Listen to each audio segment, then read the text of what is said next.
our panelists this evening as we get started. So I'll start with Mike. I'm going to give you a little information about each of our panelists, but I'd like to direct you to your program if you want to follow along. You've got a detailed description and a bio of each of our panelists. So go ahead and get those out along with your phones. Share with your neighbors. All right. So Mike Van Looy, he is, as you heard, the chapter chair of the MIT Enterprise Forum and also a patent attorney at Mintz Levin.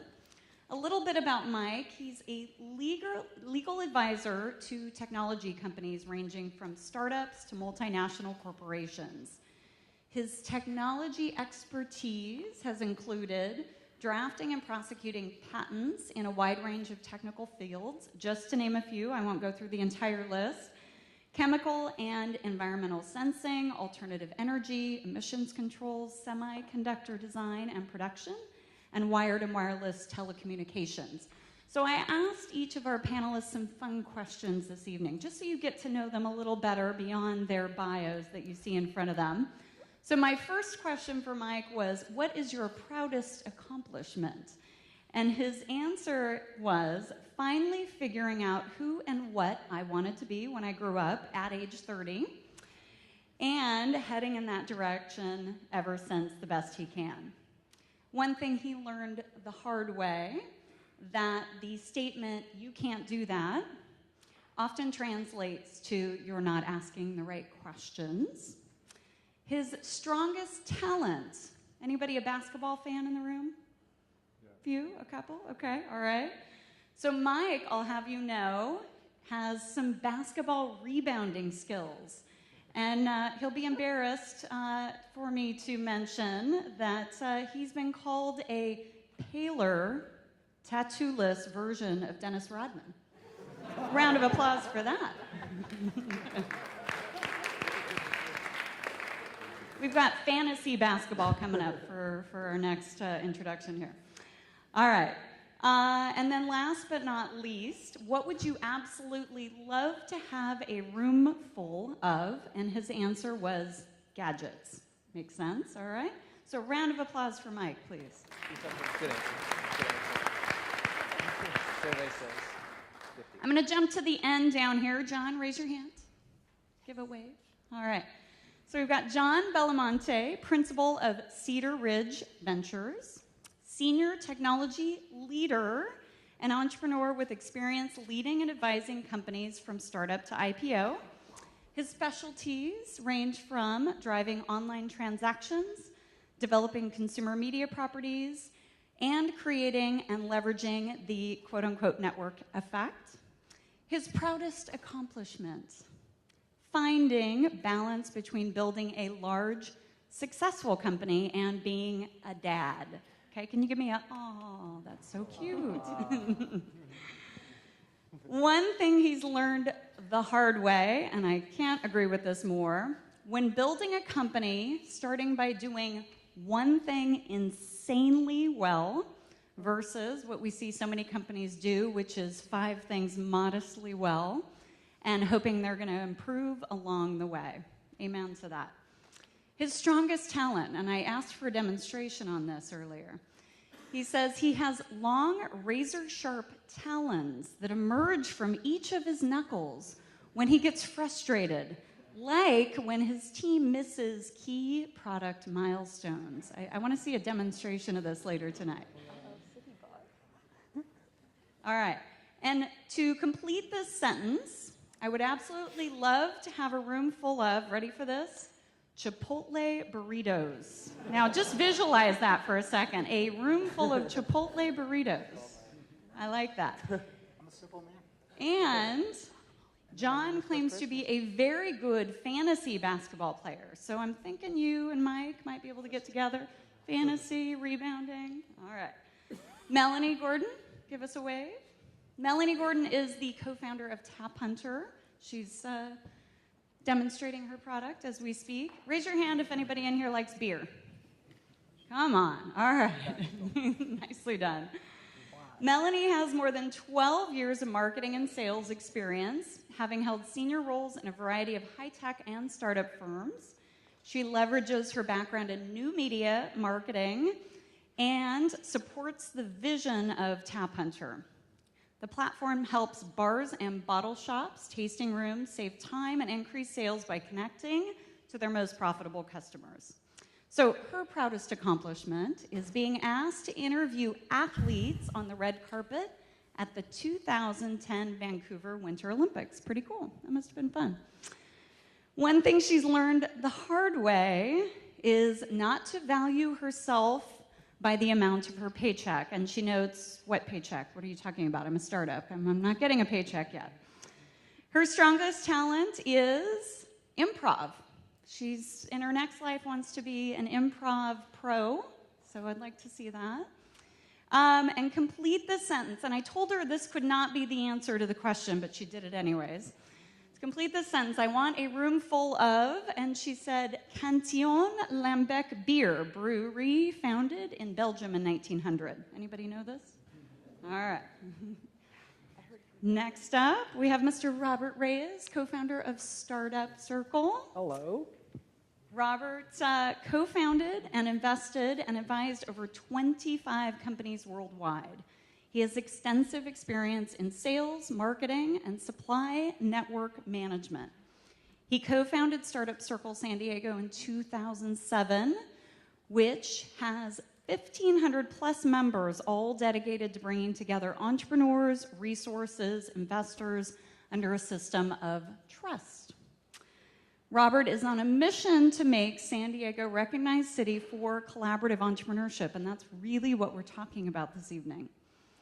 His vision is to evolve San Diego into a collaborative entrepreneurial hub, much as Silicon Valley has done. His proudest achievements on the personal level, having 2 daughters, marrying his college sweetheart, and winning the battle against cancer in 2010.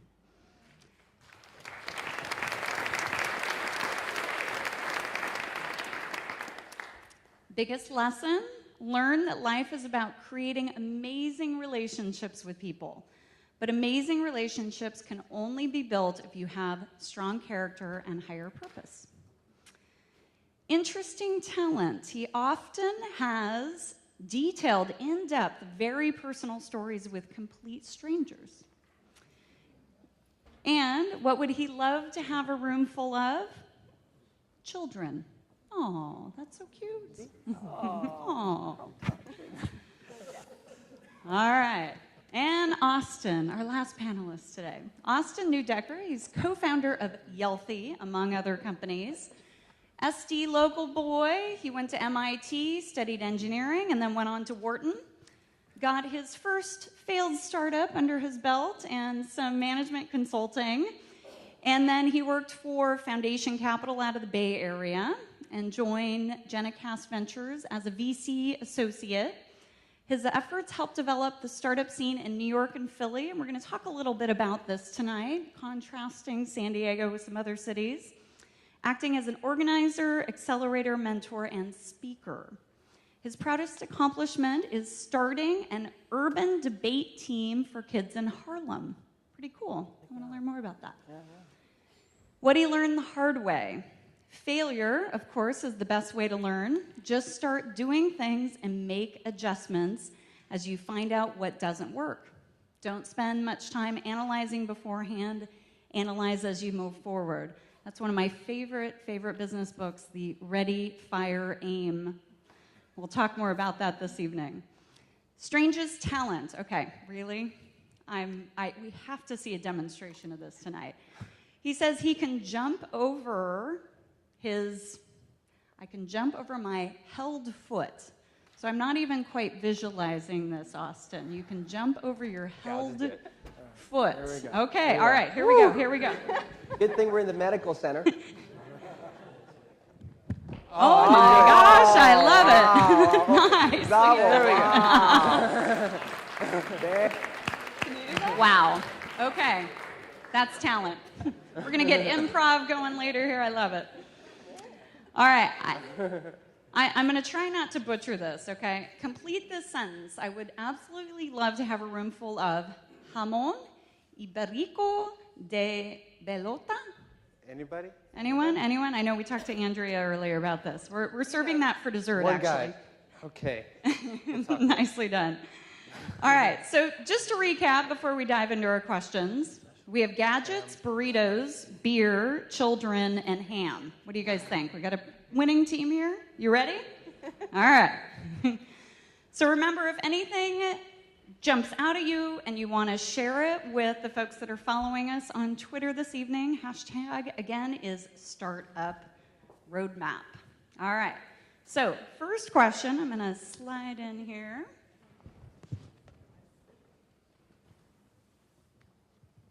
All right.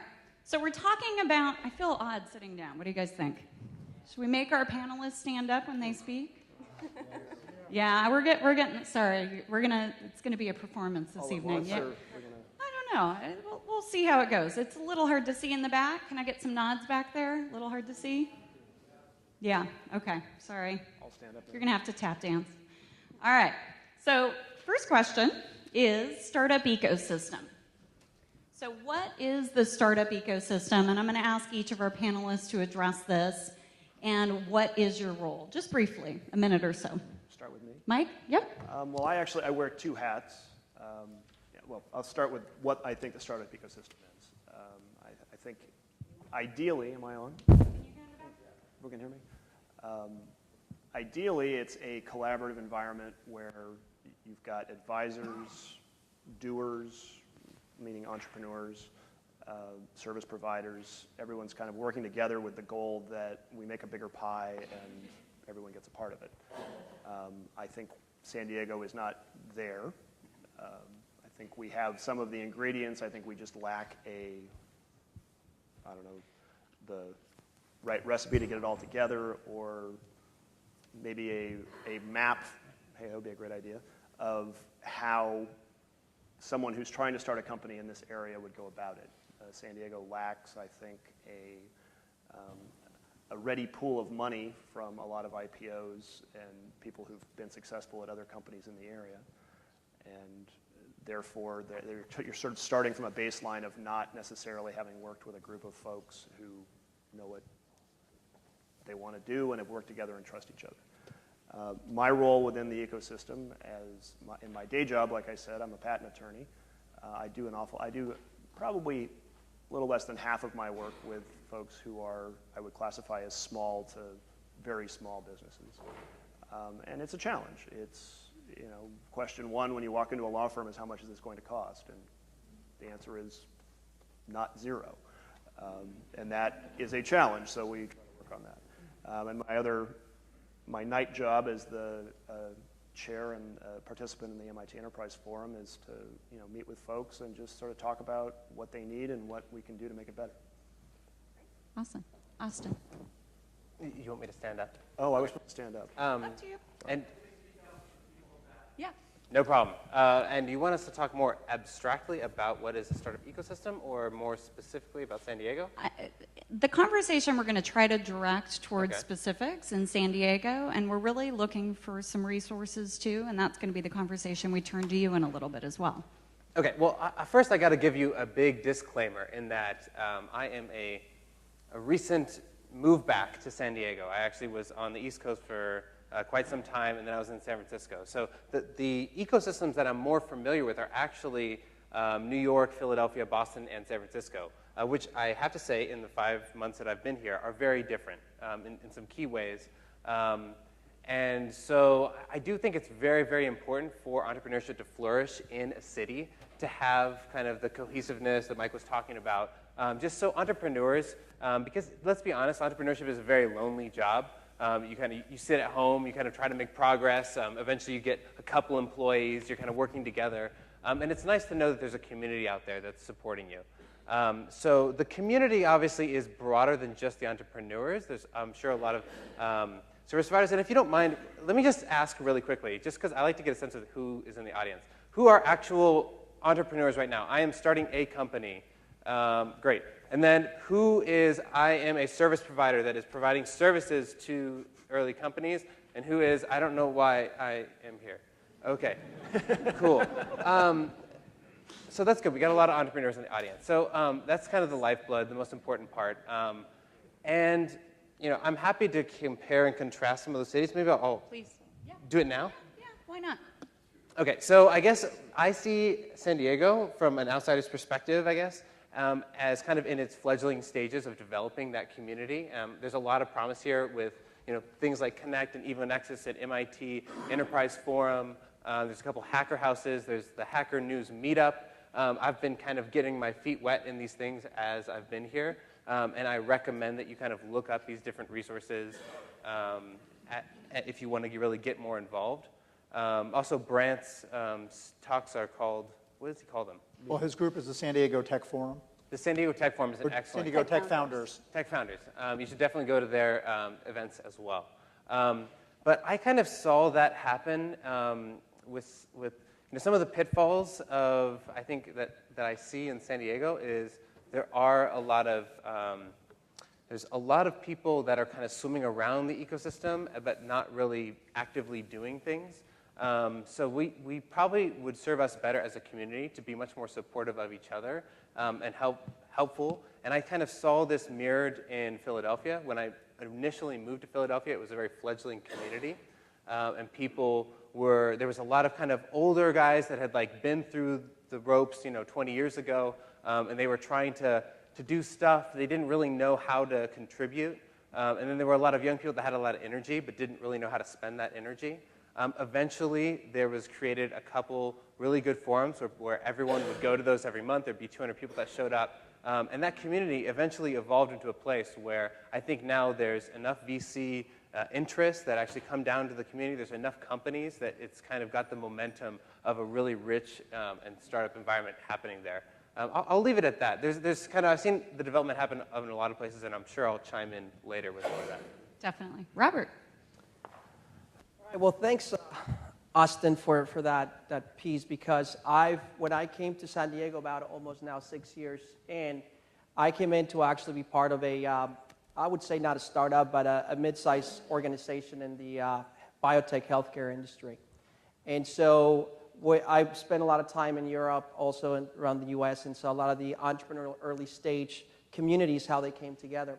And that was the main reason how Startup Circle came about. When I came to San Diego, I found a number of established groups that are in town supporting entrepreneurship in very specific ways. So I guess going back to first the question, what's the ecosystem, what is it defined? I can tell you I've been to many different talks, and when you ask people to define the ecosystem, it gets still pretty much, no one has really truly defined what that is here in San Diego. And I think that's the number one piece that as a community we need to define what that ecosystem looks like. Again, service providers play a role, entrepreneurs play a huge role, investment and so on. Institutions like UCSD and San Diego State played another big role. So for me, when I came in, I was first selfishly looking for really amazing people to be involved with. They were doing pretty amazing things in business. And second, potentially either invest or be part of those teams. And that was the initial source for Startup Circle, create non-threatening situations where we can talk about entrepreneurship and I can connect with who's in town. That really opened a lot of this bigger discussion about where's San Diego? What is it doing? What has been established? So Connect has done some really, really cool things when it comes to Springboard and some of the things that they have really established, creating a really strong brand across the U.S. My people do know about Connect besides San Diego. But I think the challenge there is that you see the new blood coming in. There's some very specific things that need to be introduced that I believe Connect is not covering, or other organizations like SCORE that needed to be more fluid. Let's get a roll of sleeves and let's just let that innovation, that flow start taking place. And so I can tell you when I look at 6 years ago San Diego where it is today, the amazing part about San Diego is that it's definitely evolving. A number of people have made a commitment and starting to pop up. So you're one example. You have locations that are focusing a specific type of supports for small businesses and entrepreneurs. We've been in town. You talked to a number of other people. The things that I can tell you that I think number one needs to happen, I believe, from what I see in other places, we got to create a certain level of clusters within town, certain locations that we can go, and depending on your bent, you can go out and connect with the service providers, with other like-minded entrepreneurs, and potential angel investors, and just let them come in and start working together.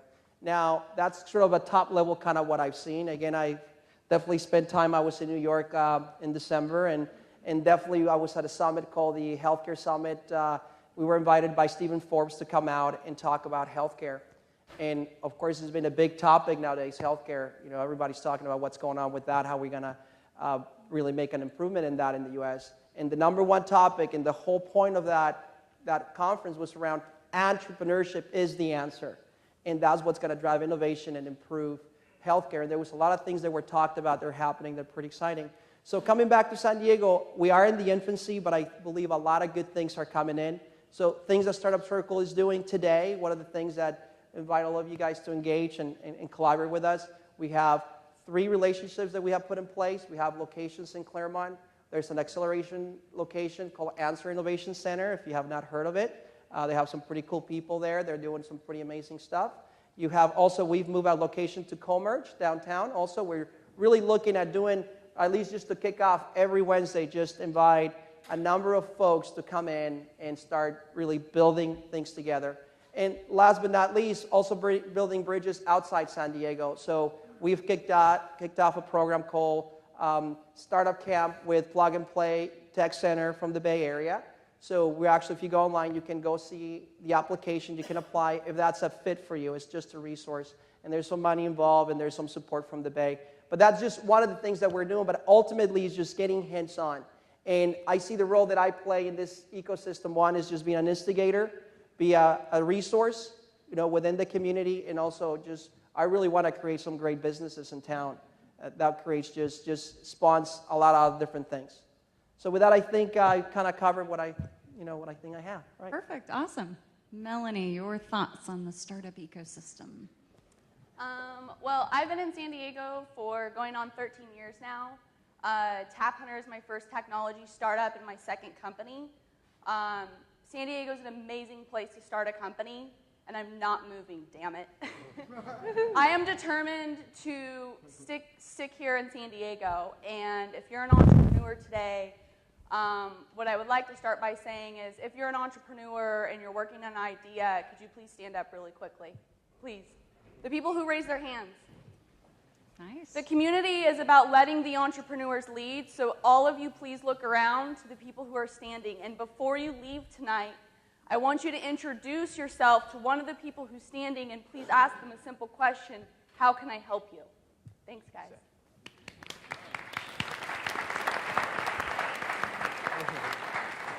So San Diego is an amazing community. I was a fellow last year at the Startup Leadership, and I'm the leader this year. A few of my fellows are here.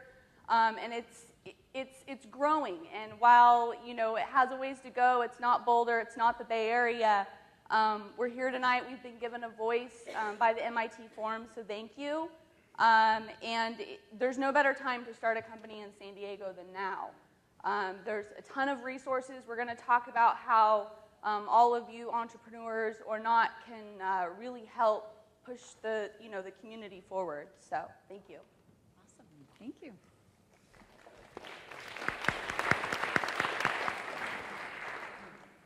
Thoughts, startup ecosystem. And I'll have you stand up if you don't mind, so folks in the back. Oh, come on. Can you hear me? Can you hear me?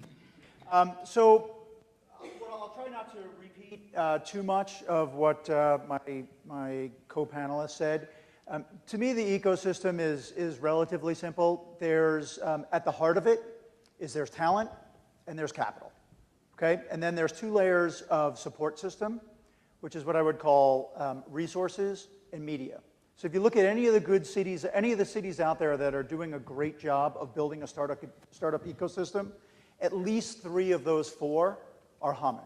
Right? There's a lot of great resources out there supporting them. There's a lot of folks participating, and they're working well together. So when I say talent, I mean the entrepreneurs, okay? But I also mean advisors, right? When I say capital, there's professional investors out there, but then there's also recycled capital. And if I look at some of the things that I think we're missing here in town, there's been lots of success stories from company standpoint, okay? But I don't think, again, I've spent a lot of this year talking to folks about this topic. I don't think we're doing an adequate job of recycling experiences and recycling capital. Right? So if you look at, in part, what really got the Bay Area to where it is today is you had a lot of big wins, and then, I'll call out the San Diego community, rather than spending a year or 5 years surfing, what they did was, somebody went out and made $1 million or $5 million or $10 million. Immediately, they got involved in the entrepreneurial community. They either started something else up, or they got involved with 5 or 10 entrepreneurs. They funded their companies. They advised them. They made connections. Right? I think that's what we need more of here. Right? I could run through a list of 10 folks that I consider to be senior executives who have been very successful at startups who are not contributing to the community today. Right? So if I was to encourage you to do something, if you know one of those people, go bug them to be part of the community. Right? Get them involved in Startup Circle. Get them involved in Evo Nexus. Get them involved in MIT Forum. Okay? Capital, it's the same thing. So I think most entrepreneurs, what they've told me is, it's especially in the early stages, it's tough to find capital, right? You go to, and I'm not going to pull any punches, so I'm going to probably call out every organization and person in this town today.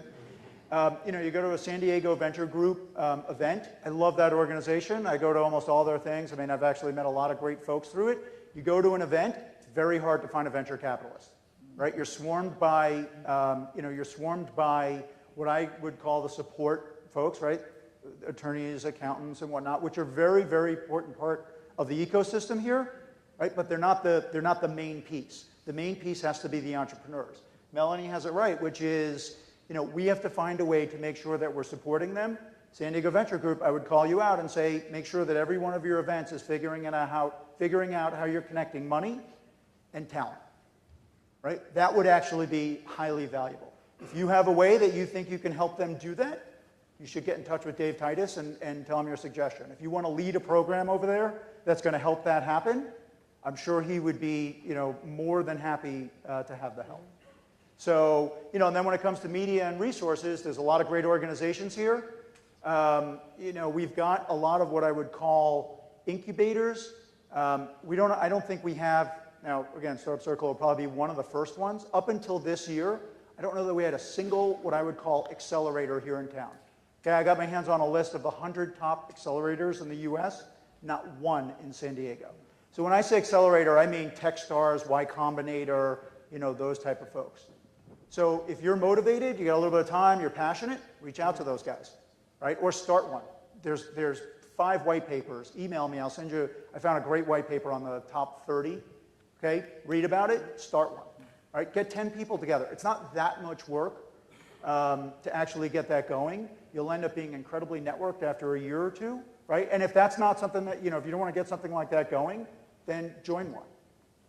Call Robert. I'm sure they need help and advisors. And that's really, in the end, my number one piece of advice is figure out, if you want to get involved in the community and we want to get this thing to where we want it to be, figure out what it is that you are uniquely qualified and uniquely great at, and offer that up. Right? So if you read one of Brad Feld's books, he always says one of the main themes he has in there is give before you get. Right? You want to get something back from the community, just offer your time, offer your services, offer your insight, your connections to as many people as you can. In the end, right, that will start to come back around, and individually as well as a group, we'll end up where we want to be a couple of years from now. So that's my 2 cents. Thank you. And I'm going to stay on you, John, so I'll have you pop back up. So this conversation has come up a bit. Is there too much focus on the capital piece as opposed to bootstrapping, getting to market, getting profitable, in your opinion? And then we'll open it up to anybody else who wants to chime in.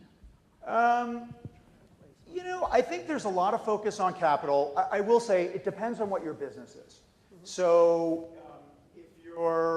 if you're an internet business, particularly if you're B2C, if you're a mobile application, if you're not a capital-intensive business, and I know Melani is going to give a great personal example of this, I wouldn't focus too much on capital. I really would, if you're a business person, find yourself a great tech person. If you're a tech person, God bless you.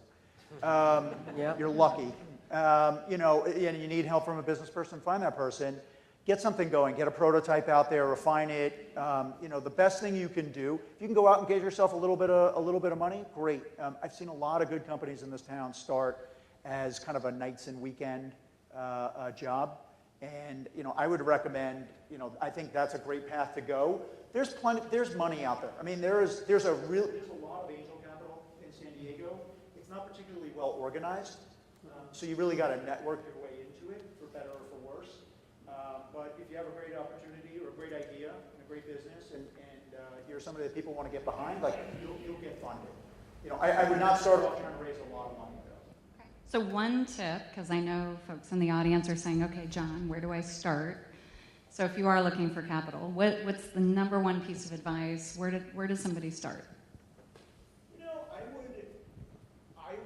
would invest time in. I mean, it sounds obvious. I would invest time in go out and network as much as you possibly can. And you know, so I guess my little bit of advice on networking, particularly when it comes looking for capital, is, you know, make it clear to the folks that you're going to spend time with. If there's something you can do to offer them and to help them, right, then that's a nice thing for you to be able to do, like, hey, here's some connections, is there anything I can help with? You know, two is make it clear that all you're looking for is a half hour of their time, right? I think one of the things that makes people fearful is oh man, I'm gonna end up spend a half an hour with this person, and then they're gonna be calling me all the time, and I'm gonna have to ignore them, and then we're not, and we're gonna spend more time, and they're gonna go down that path. It's human nature, right? Make it clear, hey, I'm looking for 30 minutes of your time.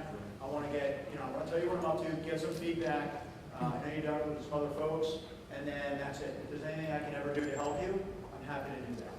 Right? That's a good approach. Love it. Awesome. Austin. Hi.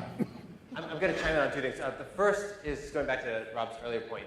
I strongly do think that as someone that works at two different venture capital firms, entrepreneurs think way too much about raising money. And you really need to focus on doing things and getting some traction and trying to make progress beforehand. I'm not going to call you out, and don't feel ashamed, but I was even talking to someone tonight, and I said, you know, what's the next step in your business? And they said, I need to raise money so I can hire people and I can do the next thing. And I will tell you right now, if you tell anyone that's trying to give you money that is the wrong thing to say. Because they then think, this person then is only committed to this idea if they can get enough money to try the idea. And so you have to really say, I am committed to this idea 100%, whether or not you give me money. So if you want to come along for this wild ride I'm about to start, then get in now. But otherwise, like, I'll talk to you later. So that's kind of the attitude you have to have when you're doing this. And then to Rob's other point, John's other point. Yeah. Sorry, I'm fucking everything up. Ways I would think about raising money. So here's some kind of tricks of the trade. I've raised a couple rounds, and kind of as someone that's been on the other side of the table too. A great way to find good investors for your company is to go on websites like AngelList or Crunchbase. Find companies that are in your space. Okay, make sure they're not direct competitors to your company. Then see who were their early investors. Right, start to look at their early investors. Make sure that those earlier investors didn't invest in one of your direct competitors, right? Because as much as VCs get a really bad rep, they are pretty good about some things. One thing is they really don't like to invest in you if they're making a bet on a direct competitor of yours. So make sure that no one that you're talking to has invested in a direct competitor, but that's a really great way to figure out this is a person that likes the, mobile apps, or they like healthcare, they like this, and they like companies that are kind of in our rough space. So they're really good candidates to be some of the people that you want to talk to. Anybody else want to chime in? I will share, actually, we were at a funding venture capital event in Los Angeles. So you talk about another community that's made a huge push, and they've been great at marketing and bringing talent, has been the Santa Monica Beach area in LA. So about a month ago or so, they invited about, I'd say over 200 people close to LAX, and they brought venture capitalists from the Bay. Actually, there was some folks here in town that, at least what I know today, the only VC that's funding today, that's able to fund today, is More Capital, and that's Terry Moore. Avalon Ventures, maybe? at least what I know currently, the ones that I've seen that actually put money into companies like Bump got money from More Ventures. And again, they have a very specific model when they invest. So I think when I take a quick step back and you talk about investment, a lot of people jump right away into the VC world, and you talk a lot about also the angel. You know, how do you tap into angels? What time you're ready to go and get introduced to the VC side. One thing I can tell you, when we were at that panel up in LA, the number resounding tip that VCs gave out to say the worst thing you can do is to, for 99.9% of the time, to just send a mass email, or just send an email without any warm introduction to a VC. And the reason why that's extremely important, because once they pass on you once, it's very difficult for them to see you again. And so definitely, if you're looking at the VC world, you need to make sure you have either advisors in your company or people that come into your company that have that sort of credibility and trust that they can make that introduction. The last piece that I can give you away from a VC standpoint, they want to be unique, and they want to feel that they have this special new thing that not all the other 125 VCs have, because they want to be able to say, we have a great hit, and we were able to uncover this diamonds, right? So that's also a very important thing to watch, is who you go after, how are you going after that, and that warm introduction. So law firms, for example, are definitely a great place to actually get some pretty warm introductions and coaching. I think the early part where you talk about investment, again, in town, more and more I can see that the angels are getting organized, and I see more and more, I would say about $1 million pooling of money is starting to take place. So two things that I can tell you that is happening. One thing that makes San Diego extremely unique, and we tend to forget, because how we talk about San Diego being the cul-de-sac of the U.S., is that the cul-de-sac, it doesn't end in the border. It actually continues on. And we spend a lot of time now in the last 3 months about the discussion of the mega region, the actual impact that Baja California, Tijuana, all those entities have with San Diego and the money that they bring in. I can tell you with Startup Circle, we're in the midst of having discussions with a group called Angel Ventures Mexico City. And they made some tremendous wins in Latin America. And they're coming to the U.S. to invest in technology businesses. So we're bringing them to San Diego, and they see San Diego as a great launching pad. The other piece is, as I think about, I know we're talking about investment, but also there's a talent pools that are being built in Tijuana that will blow your socks off on what they're doing in technology. So coming back to the investment piece, in San Diego, the good news or the bad news is a very tight network of the people that are actually their angels or can connect you to VCs. So that's the good and the bad right now, because it's a very tight network. But that's starting to open up, and you have more and more new people wanting to make an impact. So as you said earlier, those entrepreneurs that come in and they're pitching people for money, absolutely, make sure you give back to the community, you get warm introductions, and then you don't ask to marry someone on the first date. You actually come out and spend time meeting who they are. So I think that's all I... Yeah, I would just add, as a founder, a startup founder, there is a lot of emphasis put on fundraising. And what I would say is I spent the better part of 2012 with a small 4.5-person team where my full-time job for 4 months was raising money, and my team didn't see me, and it sucked. It was bad for culture. Our revenues weren't building. And so we made a concerted effort to stop the fundraising path. And our only goal, because you'll keep hearing that over and over again, is show more traction. Well, show more traction means more customers. And more customers means revenue. So, sorry, I see some heads poking up back there. There is too much emphasis in the early days in your startup on raising money. And to be clear and take a step back, we're not talking about capital-intensive companies here. We're not talking about biotech and semiconductor that takes $5 or $10 million. We're talking about mobile technology and app startups where a $5,000 angel investment can mean a company staying in business or going out of business. We've raised a friends and family round, and it kept us in business. At one point we were raising a $500K seed round, but we decided to put our focus back on bootstrapping, and now we're funding our business through our customers. So if you're an entrepreneur here tonight, don't obsess over reading TechCrunch, because I fell down that rabbit hole. I obsessed over reading articles on TechCrunch, and the competitor raising $1 million and your friend's company raising $3 million. Get out of the rabbit hole and start working on your own company and driving your own metrics and your own revenue for your own company, and then the money will follow. Amen. A couple more comments here. Thank you. I'll play the wet blanket because I have to. The one concern, and this actually mimics what Melani was saying as far as raising money. There's if you build it from within, you bootstrap, you don't, like I think Robert said, don't ask to get married on the first date. I've seen more than once a company that's gotten somewhere down the road of getting whatever funding anyone will throw at them, whatever will come in the door. Sometimes that money that comes in doesn't come in for free. They're buying part of your company. And sometimes you get to a stage where it's like, okay, now we're going to move to some legitimate venture investment or whatever else. If your structure that you've gotten to over the course of taking, here's a chunk of the company for this and a chunk of the company for that, I've seen VCs walk away because they say that the cap structure is so messed up at this company, it's just unwinding the spaghetti and figuring out who owns what and whether we can take our share, because if you've ever watched Shark Tank, I'll give you X amount of money for 40% of your company. They want something in return, and if what they can get in return has already been tied up in promises made to little investments along the way, you've got,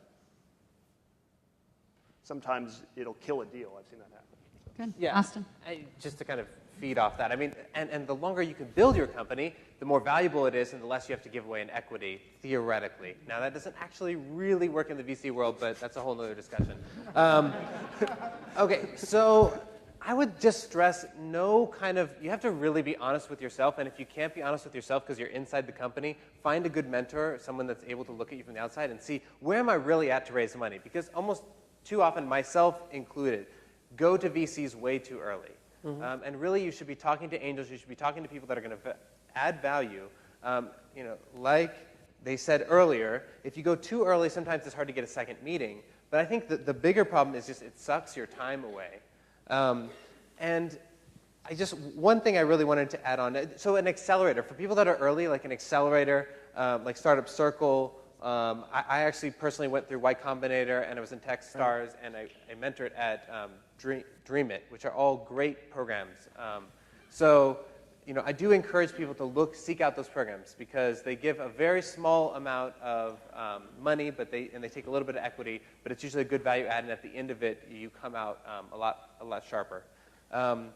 The only last thing I'd add is I've seen this a lot recently, and so it's a pet peeve, so I'm just going to throw it out there, which is if you find anyone that says, I will help you raise money, I will help you get intros to VCs, and I want 2% of the raise, or I want 1% of your company or something like that, please tell those people to get out the door. And because, to be honest, VCs, that's their job. Their job is to meet with you. If you have an interesting company, and you send them an intro, especially a warm intro from someone that happens to know someone at the firm, you will always get a meeting. So getting a meeting at a VC is not a problem. As a VC, that was my job. I was supposed to I met with over 2,000 startups per year. Okay, so that's not the problem. Don't give anyone any money for that. But know when it's appropriate, when you're ready to actually talk to a VC, so you're not wasting their time. Awesome. John? Can I add one thing, just from a practical standpoint? So I think Robert mentioned. John. Hi. I think Robert mentioned one of the groups which is actually funding companies today. I also believe Avalon. Avalon is a venture capital firm. They don't do angel deals. They don't do seed deals. Right. TVC actually just raised, I think, a $70 or $80 million round. They just did 3 or 4 deals. They're very active. If you're at that stage. Mm-hmm. Social leverage. So Howard Lindzen, I'm going to create a whole bunch of work and emails for as many people as I can tonight. Howard Lindzen is probably one of the most connected guys here in San Diego. He's the CEO of StockTwits. He and his partner also run Social Leverage, which is a few $1 million seed fund. Unfortunately, most of the deals they've done have not been in San Diego. I think he will be looking more towards San Diego. I can tell you that the folks down at Mind Groove They're not a VC firm, but they are actually they're developing a lot more. Chad Robley, those guys are developing more of a presence within the community. Like, these are all folks that you should figure, like I said, you should figure out how you can help, and then reach out to them.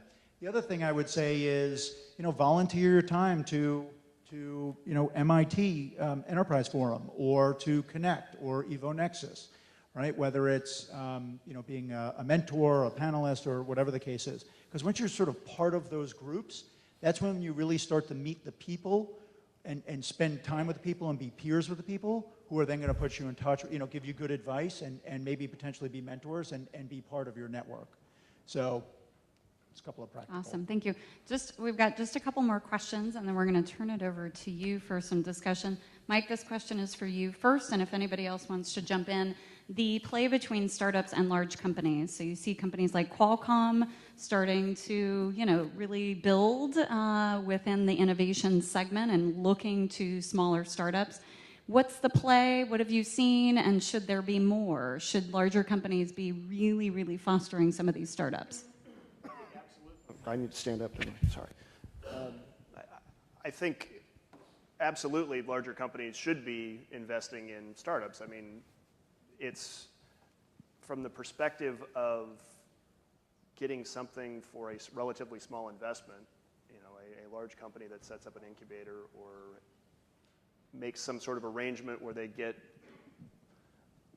fostering local innovation that they can then get a part of, build on, have the resources to take, is huge. What do we need to do to foster this more? That's an excellent question. It's the kind of thing that really has to start from within the large company. You certainly can't have a great idea and run up to the big company and say, Why hey, I got a great Come idea. on. Come on over. You can do it. Most big companies will tell you, thank you for sending your stuff in. Please take it. We didn't look at it. We never want to see it, just because they have a whole team of lawyers telling them not to look at it. So yeah, it's something that we need. It's something I don't think necessarily we have. Maybe some of these folks who are more on the... I can tell you, for me, my background, my early years, I was involved in the building of missiles, lasers, satellites, participated in the launch of a number of life-saving products in the healthcare space. And what I can tell you when I think about big companies, their mission, when you look about it, is not to invest in startups. Their mission is, depending if it's a public or a private company, they have specific stakeholders that they go after, and they have a specific plan they're driving after. What I've seen in my experience and what I personally have done, one thing that startups can do and see at big companies is understanding, one, what are they going after, and what specific areas your innovation can really improve what they're doing. And I can tell you a number of hundreds of different companies that we were their first or second client with a pretty sizable contract because their innovation was so exciting that we thought, hey, we want to take an early shot with them, and we'll groom them and we work with them. And so when I talk about people that are looking at innovation, absolutely that's an amazing place to get funding, because if you can get a good partner with a company that you can do some good research around what are they driving, what are they innovating, it'll be great. So I'll give you an example. There was a company called Sermo, and I don't know if you heard of it, if it's in your space or not, but Sermo, what they do is think about a social space like Facebook, but you got physicians. And so there's things that you really want to make sure that is controlled, moderated, because there's regulations about what physicians can share with each other. Sermo came to our company. They were just getting things going.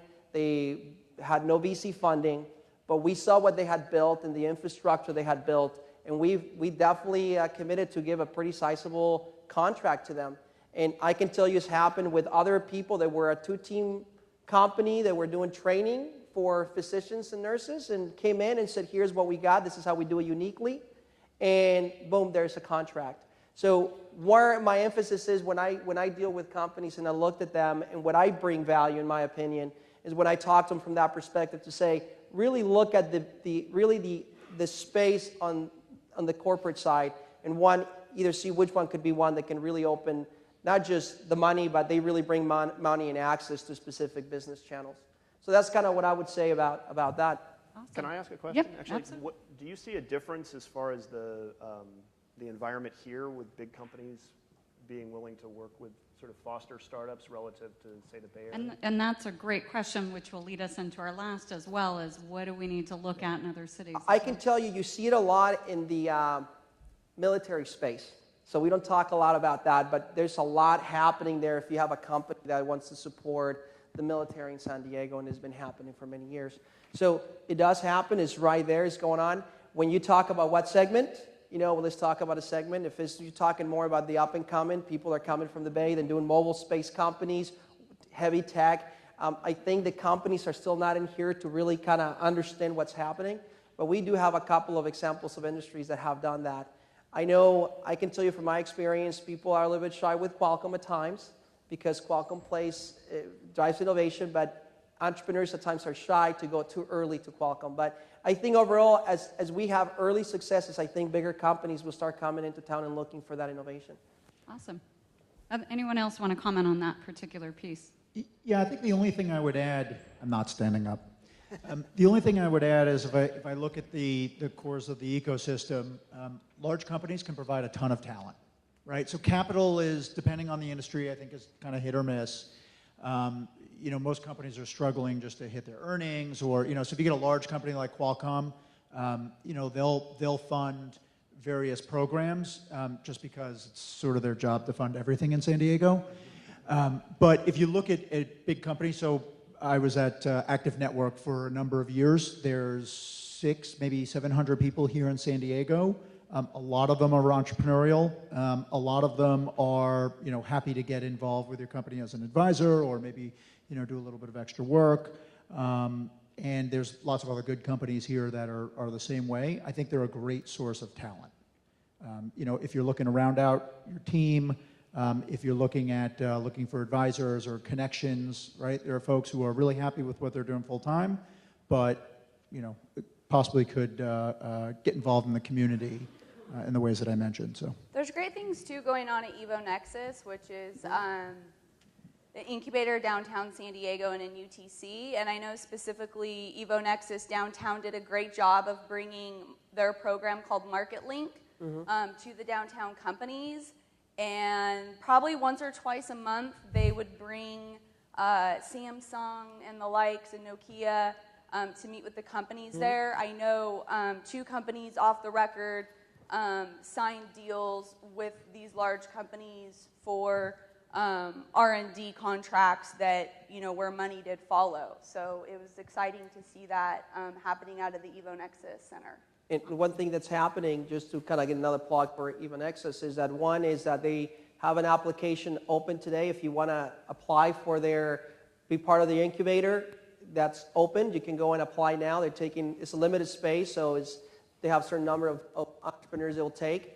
But second is that they also have in this Market Link coming up here next week, if your company is involved in specific areas, specifically with IMAX, the ones that are doing the 3D movie experience, they're looking for a lot of innovation. So if you go on their website, they are actually wanting people to apply, and they will set up something pretty cool when it comes to introducing you to decision makers in that company.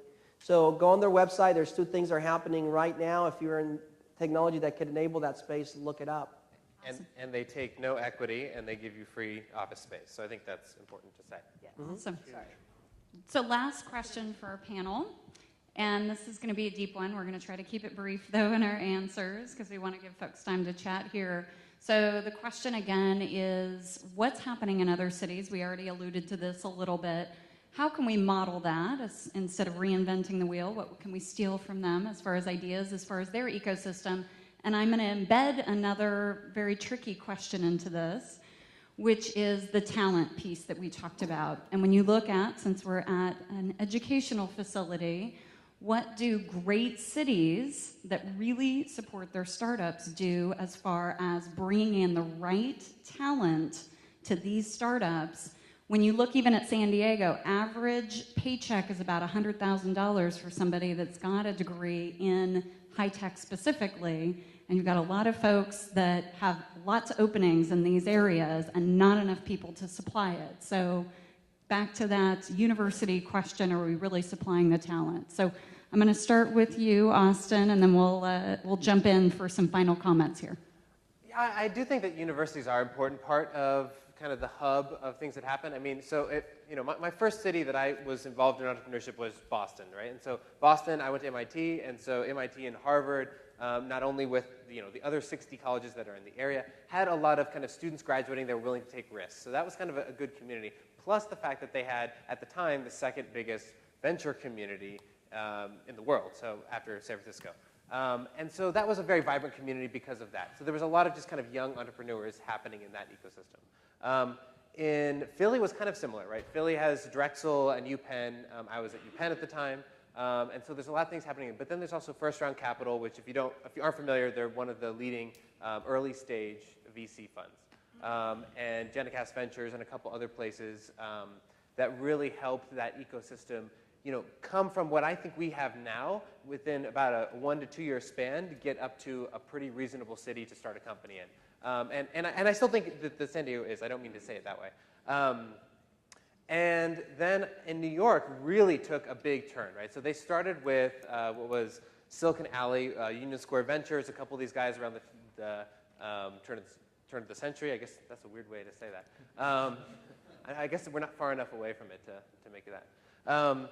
And so basically those guys started, it was kind of a small community.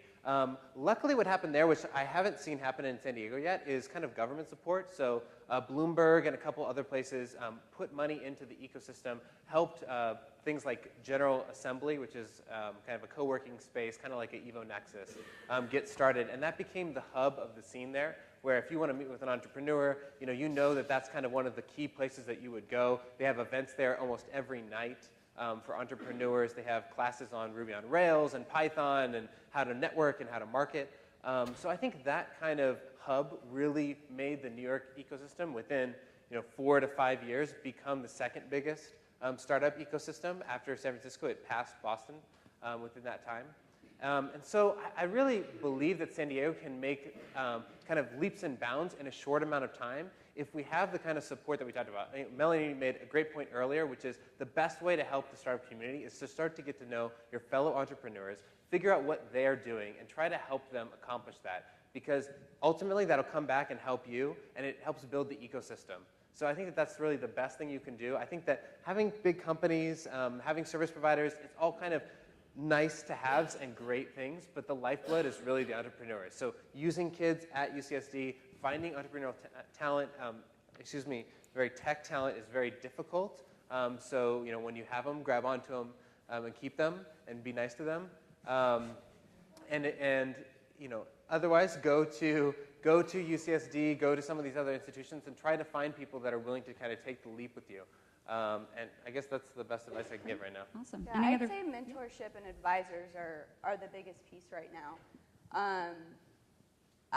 There's a few mentor advisors of mine that have been helping us over the last few months sitting in this audience tonight. And I can't tell you how helpful they've been. So when it comes back to talent, I mean, at the end of the day, it's about driving your business forward and getting introductions to get that next awesome big contract. So a perfect example is an amazing woman in town by the name of Kathy Poocher, who Eric Otterson introduced me to. If you don't know who Eric Otterson is, he works at Cooley. I think he's here tonight, is he, or did he already leave? Okay. Eric Otterson at Cooley introduced me to Kathy Poocher, and it just so happens that the past chairman of the board of BJ's Restaurants lives in San Diego. Who knew? Well, she figured that out through some program at San Diego State. And so it's the entrepreneurs who need these sorts of introductions, and guaranteed people sitting in this room tonight know the chairman of the board at whatever company you're trying to get in touch with. And that's really what... Just put it on Twitter here, and then we'll take care of that for you tonight. Yeah, so I think it's the mentorship is what leads to the resources that you really need. Like, we've sat down and met with John Belmonte, and he's, we dug into strategy and, you should be meeting or talking with so-and-so, and what do you need help with? I mean, it's that level of detail that the entrepreneurs are looking for. And I'm talking about a 30-minute coffee meeting. Awesome. Final comments? I think when you talk about the universities, UCSD is definitely doing a lot. When you talked about, I think initially the question was around, are we using the student talent enough in San Diego and entrepreneurship? So I can tell you that UCSD is definitely doing a number of things and in specific areas when it comes to biotech and specific research, there's some pretty good channels that you can tap into to go and get your business started. The Entrepreneur Challenge, there's many different stories that you can go back and look at who's gotten some initial funding or great advisors or mentors from that. But I can tell you that, again, I see more and more activity beyond UCSD. So San Diego State, we got a panel here of students, or a group of students that came from the EMC from state. They're doing amazing things at San Diego State.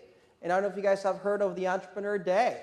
And they do something pretty cool on campus. They bring all the entrepreneurs out, and the student entrepreneurs, and tell you what they're doing and what they're working on. And they bring people from all over the U.S. to check it out, CEOs and stuff like that. So there's also incubators also popping up within the colleges. So I believe there's definitely the activity starting to take off. And I see Point Loma specifically focusing on things. They're trying to find their space, what type of innovation. And so for me, I think it's just a matter of what really the bigger question is for me when you talked about where are the investors, where are the students going.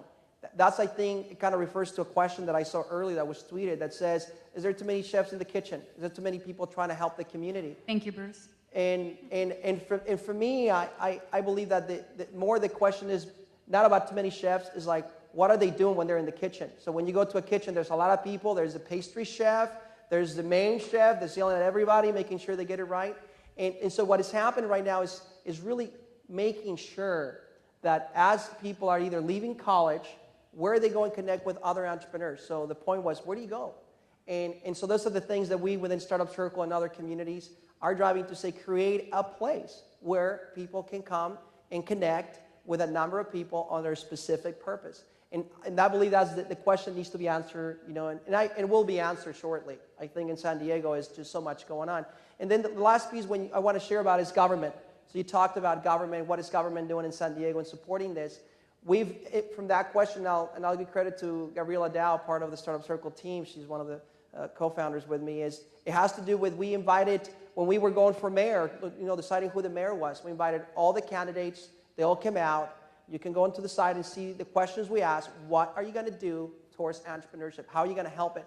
And we went all the way through until we had, Carl DeMaio and Congressman Bob Filner sit in a final meeting, talk about what are they going to do. So I can tell you what the current sitting mayors told us, and we have it on tape. Now, hopefully we can hold them to that, is the question around what can you do in the city? And what he said to us was, I can give contracts to startups. There's things the city buys. And so he did mention that on specific things the city can purchase from startups, they will. So I think it's just starting that conversation is what's going to make a difference. Awesome. Just a real quick challenge. A challenge is, if you're a part of any of the organizations out here, I totally agree that it's, there's a lot of communities, there's a lot of different organizations that are trying to do good for the community, and sometimes it's even hard to find them. That's why we're building the startup roadmap. Yes. So they're doing a great job of trying to put it together. I also would challenge you. I actually helped solve this problem in Philadelphia, and it's really actually not that hard. Please find the other heads of these organizations. Get on a mailing list together. And then whenever you're throwing an event, send out an information to everyone. And everyone should co-publicize each other's events. That will just make you aware of what's happening and all the things that are happening around town. And if you don't know, you should go to SD Tech Calendar. Follow SD Tech Founders on meetup.com. It's the hottest and most active entrepreneur group in San Diego, started by Brant Cooper. Yeah. So it's San Diego Tech Founders on Meetup. Right. But if you're an organizer, please try to look at what the other organizations are doing and try to find your niche and figure out what you're going to contribute. That would really be helpful, so we don't see a lot of people trying to step on each other's toes. Great. Okay, John, one quick last question. Everybody's eager to start talking about it. I think what I would contribute to the conversation is we need to realize what we want to be. We need to decide what we want to be. And we're not going to be San Francisco. We're not going to be the Bay Area. We're not going to be New York. We probably won't even be Chicago, and nor should we try to be. But we should be better than Boulder, right? If you look at the population, you look at damn Boulder. If you look at the infrastructure, you look at the people, you look at the availability of capital, we're way cooler than Boulder, right? We're sun instead of mountains. We have better beer than they do. Yeah, we have way better beer. But we have everything that they do, right? So to me, that's a great target. And so if you want to see the roadmap, right? It's probably one of the most documented things around entrepreneurship and communities in the last couple of years is the growth of technology and startups and capital in Boulder, right? So it's a quick read. Read Brad Feld's Startup Communities. It's a great book. It's very quick. I jotted down maybe 3 of the probably 20 things that have been started there. There's Ignite, which is a program where new technology companies come and present. They'll present 20 slides in 5 minutes. Organize one of those. Or the Entrepreneurs Fund. So one of the things that somebody did there was to fund the entrepreneurial community. They got a bunch of startups. Every year they get 5 or 10 startups to contribute 1% of their capital into this fund. So when you're a brand new company and you get to be part of this network and you get a whole bunch of benefit and advisors, you're happy to chuck a percent in there. They've actually had a couple of pretty good wins that have turned out to fund this thing, which then funds a lot of events. They have Startup Week, which is a really big deal, right? So Eric Otterson and a handful of other people are looking at doing a Startup Week this summer. Contact him, see if there's a way for you to get involved. I think these things are very well documented. Go see what other folks have done in other cities and either bring them here or just mimic it on your own. Great, awesome. So here's what we're gonna do, and we're running a tiny bit short on time. We have lots of cheesecake that we need everybody to eat after this. So we're gonna make this 10 minutes, okay? And we had some questions come across that I'm gonna give the panelists to mull over while you're talking. So I need your attention, please. This is really important. You're helping us build the startup roadmap. So your job is to find 4 people or so. It can be 5, it can be 3. But the biggest key is you need somebody in your group who can tweet, who can document your conversation via the hashtag so we can see it and we can start to build this roadmap. So your question is, what have you found? What resources, be specific, have been helpful to you? Be as specific as you can, and what's missing. Okay, so 3, 4, 5 people, turn around, grab each other, introduce yourselves. I'll give you a 5-minute warning. And again, your job is to use the hashtag Startup Roadmap. All right, go. So our panelists have been watching your comments over the last 10 minutes, and we're going to do just a very, very quick closing comments, thoughts, and then we'll have plenty of time out in back where we started to have more dialogues around this. And I will just mention briefly, we're going to do something with this. Imagine that. That's why we asked you to use the hashtag. We're going to take this information. It's going to help us create a roadmap for San Diego. So real briefly, Mike, last minute burning comments. My favorite tweet just fell off the bottom of the screen. Somebody just said we should have this panel back in a year or 2. Sorry, I got to stand up. All right. The tweet that just fell off the bottom of the screen said we should have this panel back in a year or 2 years from now to talk about what we did and didn't do. 6 months. 6 months, all right. Next quarter. Sorry, year's too long. I'll be out of business by then. All right, I like that concept. Or sold. Next week we'll talk about it. Or sold. But like Felena said, the intent here is that we're going to gather some of these resources, what we've talked about. I feel like I've learned a lot just sitting up here, frankly, and listening to these guys talk. But the intent here is to provide a resource where entrepreneurs can actually go and say, hey, I want to do X, or this is where I am in my stage of development. Who do I ask for help? Where is help to be found? Just to kind of foster a give back, give it, pay it forward. Folks who have already exited or maybe past entrepreneurs might be more willing to just kind of participate in that kind of thing. I think that's huge. Awesome. I talked Austin, too long. last comment. Final thing, burning thought. I mean, I guess if you're an entrepreneur, just do things. Just start putting things out on the market, see what people react to them. That's my biggest advice. And then be helpful to each other. I mean, it's really that simple. And the rest of the community will almost fall in place if there's a lot of activity here. So just go get shit done. You don't need a business plan. Amen. Seriously. Yeah, if you're a business school student, I was one myself, please forget whatever you learned at business school. And And Yeah, if you're a business school student, stop thinking and start doing. exactly, just start doing things. Facebook's motto, I think, is what is it? It's basically like it's like done is better than perfect. Thank you. Done is better than perfect. And that is the motto you should live by. Just start doing things. And even to go along with that, fear is the biggest thing that's going to kill you. I know that sounds like a cliche, but I've talked to so many people over time who've thought, I've got this great idea, I don't want somebody to steal it, I need to patent it, I need to make sure that I've got it all protected. Well, the truth of it is, unless you make it something big and interesting and exciting, nobody gives a crap if you have a patent on it. Thank you for saying that. That is amazing. Amen. Robert, last final comment drunk. here. Just for me is kind of like what you shared earlier. I've been at it for the last 6 years, really instigating this community in San Diego and being part of it. So I just ask all of you, just engage. If you Startup Circle is a place you want to engage us. But I can tell you, we are out there doing it. We are working and building this community, evolving it, and as you see some of the people here, we're working to try to even give it more direction into how we're gonna give you specific, resources. So engage, just get involved, and a lot of us just want to help you, just because we've been there, we understand. Awesome, Melani. I was just reading the question, beyond Springboard, what might a business accelerator in San Diego look like? Springboard's an incubator, not an accelerator. John and I were having a conversation about what the definition of an accelerator is. It's really something that's backed by an actual fund that will give you money. The great resources in San Diego include the Answer Center. Get your pen out and write these down, please.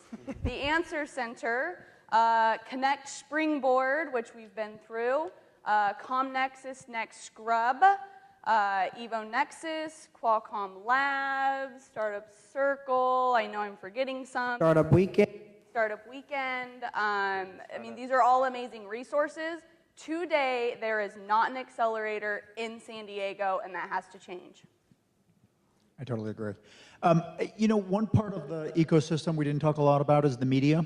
And I think, one of the things that you can do is really try to support the technology, startup, entrepreneurial media here. So Xconomy covers one end of the technology media within San Diego.